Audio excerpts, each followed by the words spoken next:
Welcome to African Youth Empowerment. Today we are sitting here with the Vice-Chancellor of Wits University, the famous and legendary Adam Habib. How are you? Very well, thank you. Yes. This is a very special interview because it might be one of the last chances we get to see you. We just heard of your announcement of your moving on to UK. Would you care to explain to us? So at the end of 2020, I will move to take the position of Director of SOAS. SOAS is a School of Oriental and African Studies, but it functions effectively as a university. A university that focuses on the humanities and the social sciences. It is based in London. And it's part of the federal structure of the University of London itself. I would say, why am I leaving? Well, in 2 years, I would be, by the end of this year, 8 years at Wits. In 2 years, I would have to leave because we allow for 2 terms. And so, in a sense, it would be, this offer came about, and it seemed like a opportune time to move. We've got a very strong management team, executive team at Wits. We've done fairly well.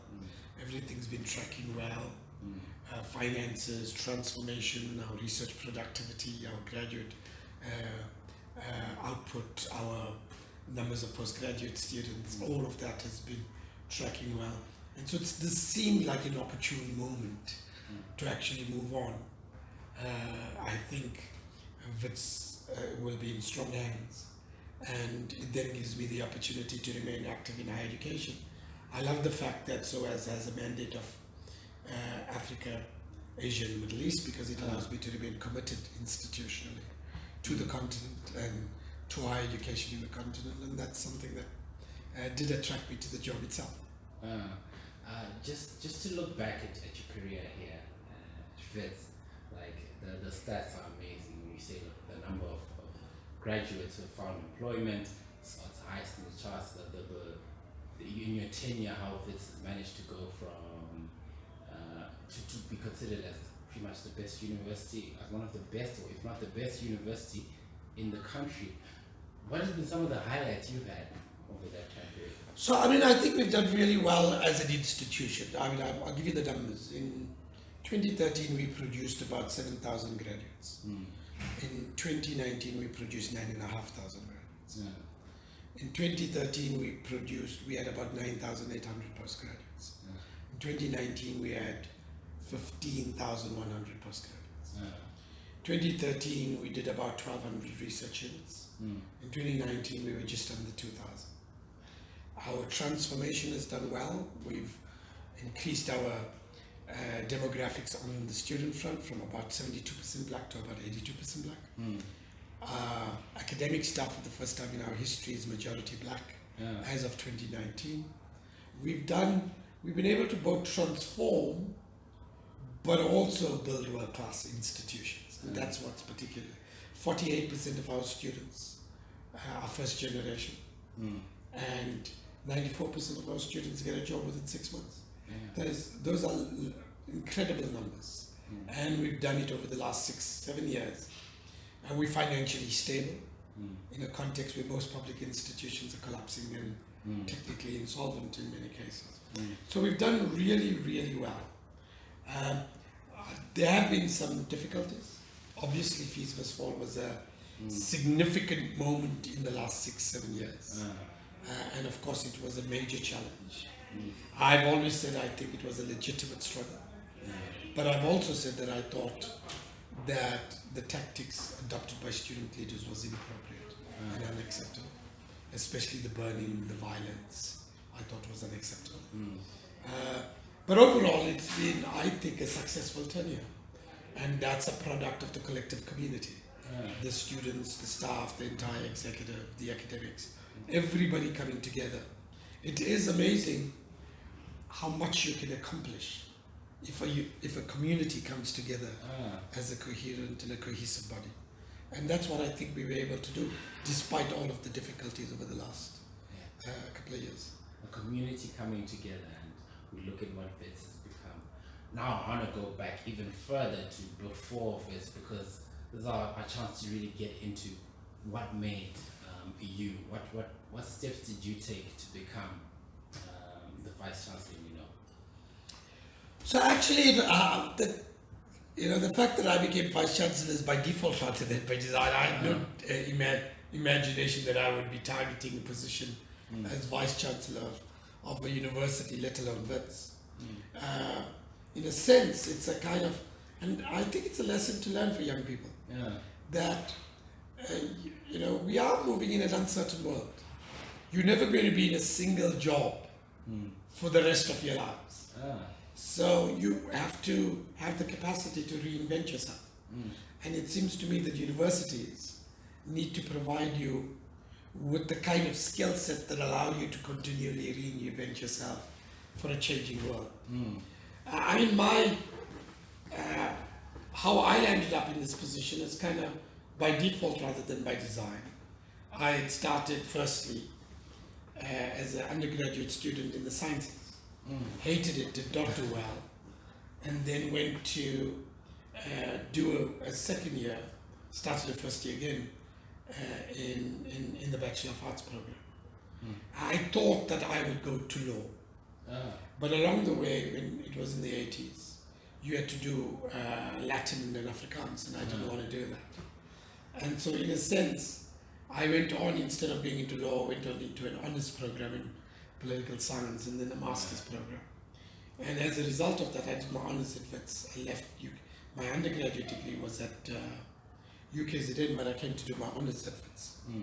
And then went back to do my master's at UKZN. While doing that, I was teaching at the University of Durban Westville. And that's how I became a member of the academic community. And then I went on to the United States to do a PhD. In New York? In New York. How was that? That was a useful experience. It broadened my horizons. It broadened my consciousness. Before I left, I always saw South Africa as the sole place where struggles played out. New York introduced to me the fact that there are struggles all over the world. And all of these struggles are legitimate. And all of these struggles are important struggles. And it created, if you like, a cosmopolitan consciousness, an openness to seeing myself as part of a collective humanity. And I think that was important. I think if South Africa taught me how to be local, how to identify with a nation, New York taught me how to be part of a collective human community. And it was those two interactions that I think produced me for what I am. And then I came back, ironically, and went back to UDW to teach. And then I went from there to launch the Center for Civil Society at UKZN. And then I went to the Human Science Research Council as its head of democracy and governance. And then went to UJ as its DVC research, and then came as VC. But all of this was a result not of a planned agenda. It was a result of what opportunities emerged in whichever moments, and how you took advantage of those opportunities. And I think that if there's a lesson, that's the lesson. That there'll be multiple opportunities. You've got to make calculations. You've got to make choices, and make yourself available as and when they emerge. That's an amazing mentality to have. I did some research on some of the boards you're involved in, and members of the association you're part of the member of the presidential task on funding for higher education, the chair for strategic review of the National Research Foundation. These are the boards you've been a part of. You were the chair of the committee of strategic review of National Research Foundation, the chair of the board of University of South Africa. You've been a part of so many different leadership bodies, and maybe speaking particularly to people who've just gone into, they've just finished their degree, or they finished postgrad, and now they're looking into keep developing themselves. What would you suggest? So firstly, a lot of those positions, remember, are part of the job structure that I was undertaking. So in my capacity as Vice-Chancellor, or in my capacity, I became chair of University South Africa, which is an association of all vice-chancellors. In my job as vice-chancellor, I was involved in the task team associated with the financing of higher education that President Jacob Zuma put in 2015 and 16. In my responsibility as vice-chancellor, I played the role, if you like, currently of sitting on a committee on fee regulation. In my academic roles, I played a role in being part of editorial boards. I currently sit on the board of the United Nations University in Tokyo. Again, that was largely a result of my own roles as university vice-chancellor and them recognizing that they needed people with those kinds of skill sets. So, what is my advice? My advice is a job is not simply doing the narrow, undertaking the narrow job description you've been allocated in the office that you've been allocated. You need to be part of the broader initiative of the institution, the broader agenda of the institution. Why did I become a member of the fee regulation or the task team on financing higher education or USAF? All of that related to the broader issue of a broader passion for building universities. And how do we create a situation that makes the university system a strong one and one that is less confronted with the kinds of crises that we've seen over the last couple of years. So the lesson is, whichever job you get, there'll be opportunities that emerge to be part of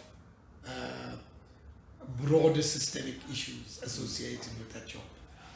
Use that opportunity because it's a learning curve. You learn an enormous amount. You meet a lot of people. You interact with a lot of people. And those contacts, that learning curve, is necessary for allowing you to both do your job better, but also for opening up other doors and other opportunities down the line.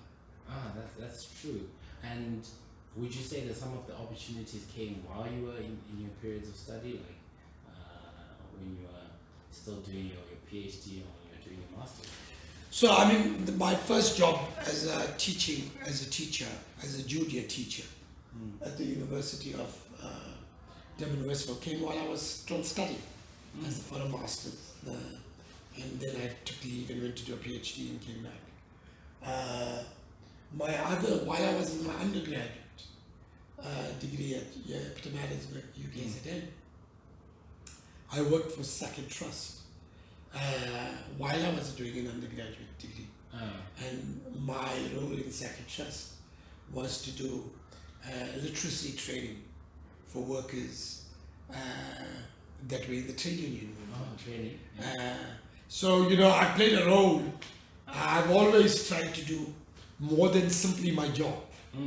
I've always been either part of a broader system and organization. I've done training and assisting in places like Second Trust. I did literacy training for workers.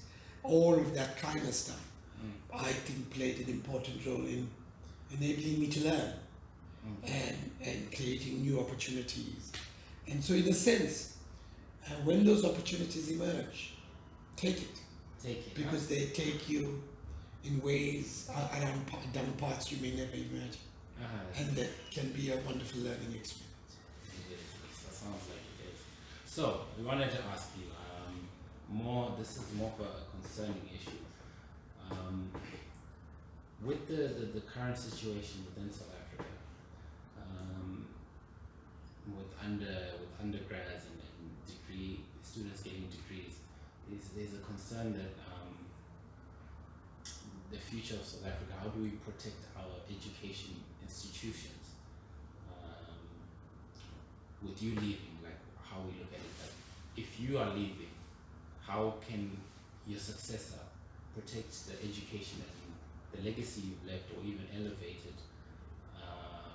And what can we as young people and as students, as part of this university do? So I want to say this because I think it's important about. I think that the future of this country is dependent on its educational institutions. If our educational institutions are destroyed, the ability to train new generations is gone. or it will be very significantly diminished. And if you can't train future generations, you can't create the complex job opportunities that a modern economy requires, and then enable the inclusive development that our society needs. And that's the huge challenge. And it's worth bearing in mind that great universities can only be great. It's not by what the buildings are or what kind of equipment they are. It's by having great staff, having great students, and creating an enabling environment for learning and innovation. Now, that kind of environment can never be emerged in a highly unstable political context. And frankly, I've been concerned, and I've said this on multiple occasions, and I say it again. I think that when people subject the public university to attack, when they burn its infrastructure, when they threaten other people within it, you're destroying not only that institution, you're destroying our collective future. And I think that that's irresponsible. And I know too many political activists and too many politicians who are sacrificing our public institutions for their short-term political goals. And I think that that's really, really dangerous. And so you will have heard me in the last couple of years actually coming up very vocal about this. Yeah. And do I like doing it? No, I don't. But I do it because it's important to do so. And nobody must say that we didn't stand up in defense of our public institutions. And that's why I do it. It's not pleasant. It's not great having fascists and anarchists criticizing one. But to be honest, we must stand up. In previous epochs in other countries, when we allowed fascists and anarchists to rule society, they destroyed society. And millions died. And so it must never be said that we didn't stand up. And so that's partly why I do it. I want to make clear that people have a right to protest, but they have a right to protest in a particular way. They don't have a right to burn infrastructure. They don't have a right to assault people. They don't have a right to walk into a class and threaten the students and drag them out of the class. That's thuggish behavior. It's not political activist behavior. It's not progressive. It's political thugs do that. And they need to be stared down. And that cannot simply happen by the Vice-Chancellor. It does require the whole of society standing up. It requires government to be counted. And it requires student leaders from a variety of forums to stand up and say, no, you don't do that. And that worries me, that so many of our institutions have been brought to their knees because of the irresponsible actions of politicians and political actors. And I think that needs to be said publicly. I also think that we have to recognize that universities are different animals. They're not all the same. Some universities have a mandate for undergraduate training. Some universities should have a mandate for postgraduate training and research. Others must be technical and vocational colleges. You cannot imagine the university and the post-secondary education system as a single homogeneous set of institutions. They have to be a disaggregated set, a diverse set of institutions, and they must be doing and having different mandates to enable, if you like, South Africa to address the multiplicity of demands that its economy demands or the society needs. And it seems to me that we must be cognizant of that and tie our institutions and our resources to the very mandates that our institutions have. I remember when you were on news recently, you were very vocal about the situation at the time with KZN and what was going on there. But in a different note, we wanted to see, would there be any possible collaborations between where you're going now and the current institution? And if like a student in here wanted to seize that opportunity that you were saying, how would they go about that? Well, firstly, two things. One is we hope to have some collaboration. So one of the things that SOAS and Wits are talking about is the possibility. We have had before partnerships, and we are thinking about partnerships. One of the things that I would love to facilitate is having joint teaching programs between SOAS and Wits. so students can get a joint degree, a Wits degree and a SOAS degree. They have an opportunity. They will be trained here, but they will have a period to go there, and those students will have a period to come here. And I think that would be good for South Africa. I think it would be good for the UK, and I think it would be good for the people, the students on both sides, because it would widen their thought. So one of the things that widen their consciousness, but one of the things we are doing is exploring the possibility of joint degrees, joint programs, joint teaching partnerships, etc. The second thing that I think existing opportunities are is that you would normally apply. You know, you can apply through the normal structures. There are scholarships, the Chevening Scholarship, and a whole series of British Council scholarships, etc., that allow you to go and train.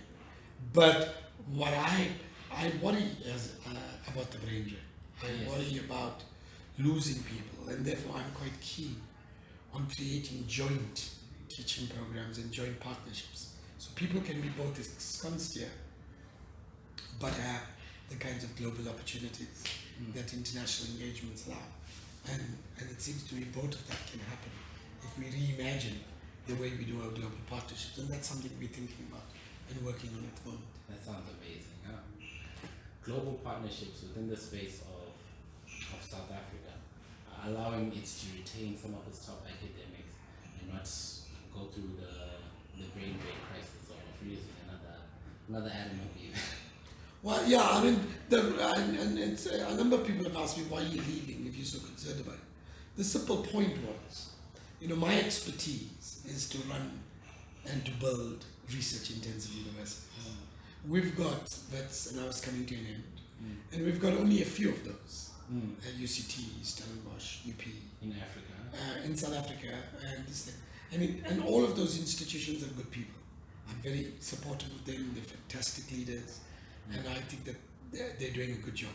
And so in a sense, there isn't that gap at the moment. And in a sense, SOAS opened up, and so that's why I took seriously the opportunity, but also that it has a mandate to work with Africa. And that was an attraction in its own right. Okay.